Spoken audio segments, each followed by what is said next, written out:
ये कहानी है दो दोस्तों की, जिनकी दोस्ती की शुरुआत एक हॉस्पिटल के बेड से हुई थी, जहां पे दोनों एडमिट थे। जिसमें से एक दोस्त को पैरालिसिस का अटैक आया था, उसकी वजह से वो हॉस्पिटल में भर्ती था। उसके गर्दन के नीचे की पूरी बॉडी पैरालाइज हो गई थी और वो अपनी उंगली तक नहीं हिला सकता था। और वो आदमी केवल बोल सकता था और देख सकता था, लेकिन कोई मूवमेंट नहीं कर सकता था। और जो कोई भी नर्स या डॉक्टर उसके पास आते, उनसे वो सिर्फ एक गुजारिश करता कि मुझे कोई ऐसा इंजेक्शन लगा दो जिससे मेरी मृत्यु हो जाए बिना दर्द हुए। अब मैं और जीना नहीं चाहता, ऐसी जिंदगी का मैं क्या करूंगा। लेकिन वहीं पे जो उसका दोस्त था वो चल फिर सकता था, बात अच्छे से कर सकता था। तो वो जो दोस्त था उसका, वो हर सुबह और हर शाम कमरे में जो खिड़की लगी हुई थी वहां से जो दृश्य दिखता था उसे बताता रहता था कि एक गाड़ी जा रही है, वो बिल्डिंग उधर है, आज क्या हो रहा है, बाहर क्या हो रहा है। वो हर एक चीज उसे पता था जो उस खिड़की से वो देख सकता था, चाहे वो आसमान हो, चाहे नीला समुंदर क्यों ना हो, सब कुछ बताता रहता था। और ऐसा करने से उस पैरालिसिस दोस्त के अंदर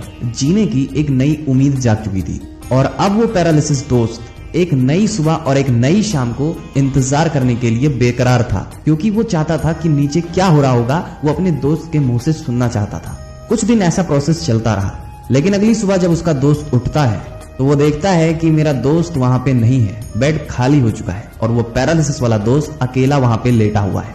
फिर नर्स उनसे कहती है कि आपको तो उसने बताया होगा कि उसके पास कुछ ही दिन बाकी थे, उसको ब्रेन ट्यूमर था, जिसकी वजह से कल रात को ही उनकी डेथ हो गई। और ये बात सुन के उसके अंदर की जो उम्मीद जागी थी वो पूरी तरीके से खत्म हो जाती है, क्योंकि उसका दोस्त ही था जो उसको बाहरी दुनिया से कनेक्ट करे हुए था। नहीं तो उसके पास कोई जीने की उम्मीद नहीं थी, पर वो भी जा चुकी थी।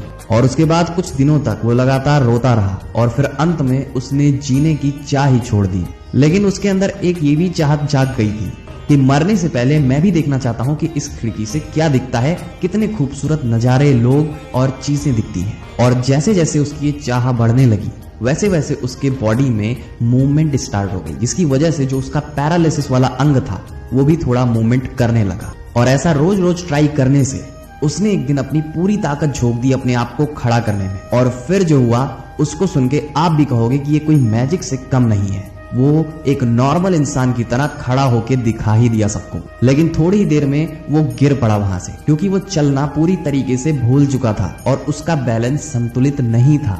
लेकिन किसी तरह से गिरते पड़ते रेंगते हुए वो खिड़की की तरफ पहुंचता है और फिर देखता है वहां का दृश्य। लेकिन जब उसने खिड़की के बाहर देखा तो उसके सामने एक काली दीवार थी और कुछ नहीं, जहां से कुछ भी देखना असंभव था। और वो जब ये देखता है तो वो जोर से चिल्ला के गुस्से में नर्स को बुलाता है और वो कहता है कि ये तुमने क्या कर दिया, इतने खूबसूरत नजारे के सामने तुमने ये काली सी दीवार क्यों खड़ा कर दिया। नर्स को कुछ समझ में नहीं आ रहा होता है, क्योंकि उस खिड़की के सामने जो दीवार थी वो ऑलरेडी पिछले 10 सालों से वहां पे मौजूद थी। और तब जाके उसे ये बात समझ में आई कि उसका दोस्त उससे झूठ बोल रहा था।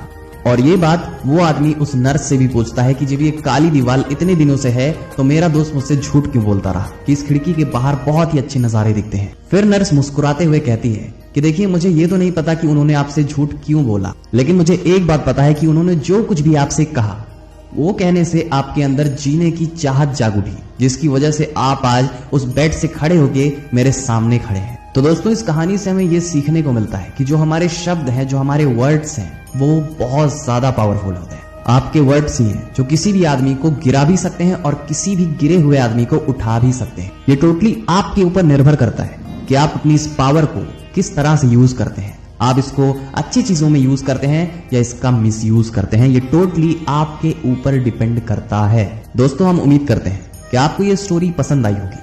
अगर आपको स्टोरी पसंद आई हो तो इस वीडियो को लाइक अवश्य करें और इस वीडियो को आप शेयर भी कर सकते हैं अपने दोस्तों के साथ, अपने फैमिली मेंबर्स के साथ में। और आगे भी ऐसी स्टोरीज पाना चाहते हैं और इस चैनल पे पहली बार आए हैं तो आप हमारे YouTube चैनल को सब्सक्राइब कर सकते हैं। Instagram पे अगर ये वीडियो देख रहे हैं तो आप हमें फॉलो भी कर सकते हैं अगर अभी तक नहीं किया है। अभी के लिए शाइनिंग ऑफ मोटिवेशन लाइन।